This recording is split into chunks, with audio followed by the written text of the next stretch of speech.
Penjara Pudu ialah sebuah penjara yang cukup dikenali di Malaysia yang terletak di Jalan Hang Tuah, Kuala Lumpur. Dibina semasa zaman penjajahan British pada tahun 1891 untuk mengurungkan 600 orang banduan. Penjara Pudu telah dibina di atas tapak bekas tanah perkuburan Cina secara berperingkat dengan kos sebanyak $16,000 dan telah siap sepenuhnya pada tahun 1895 dengan menggunakan banduan sebagai tenaga kerja. Beberapa bulan selepas penjara dibina, pada Ogos 1895, wabak taun melanda penjara dan membunuh ratusan banduan. Pemeriksaan mendapati bahawa penyakit itu disebabkan oleh sistem bekalan air di penjara yang bergantung pada perigi lama milik tanah perkuburan Cina sebelum itu. Pihak berkuasa penjajah British mendedahkan bahawa air di dalam telaga itu tercemar teruk dan ia masih berlarutan sehingga tahun 1898.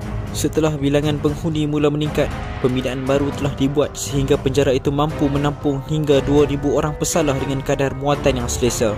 Walaupun begitu, pada tahun 1985, lebih daripada 6,500 orang banduan telah dipenjarakan dan menyebabkan banduan terpaksa tidur bergilir-giril oleh kerana keruang yang terhad memaksa penjara Pudu berpindah.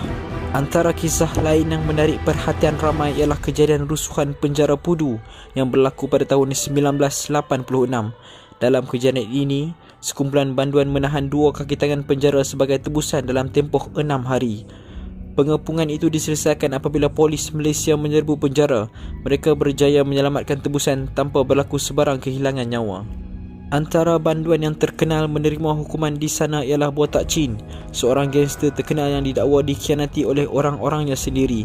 Beliau telah dihukum gantung di sini pada 11 Jun 1981 kerana memiliki senjata api.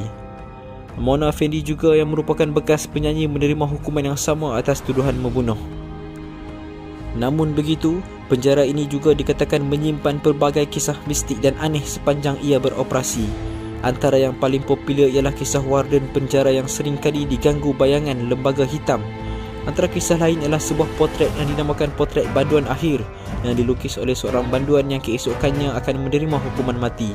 Menurut kisah dari warden di sana, walaupun lampu bilik dipadamkan, namun potret ini akan bercahaya dan seolah-olah hidup. Ada juga yang mendakwa potret itu ada kalanya menangis bila hari hukum gantung seseorang semakin hampir. Penjara Pudu juga menyimpan sebuah kisah menarik iaitu pada tahun 1984, seorang banduan bernama Keong Gi Chong menggunakan kira-kira 2,000 liter cat untuk membuat mural mengesankan adegan tropika. Ia diukur beberapa 860 kaki kali 14 kaki dan telah disebut dalam Guinness Book of Record sebagai mural terpanjang di dunia. Keong sebagai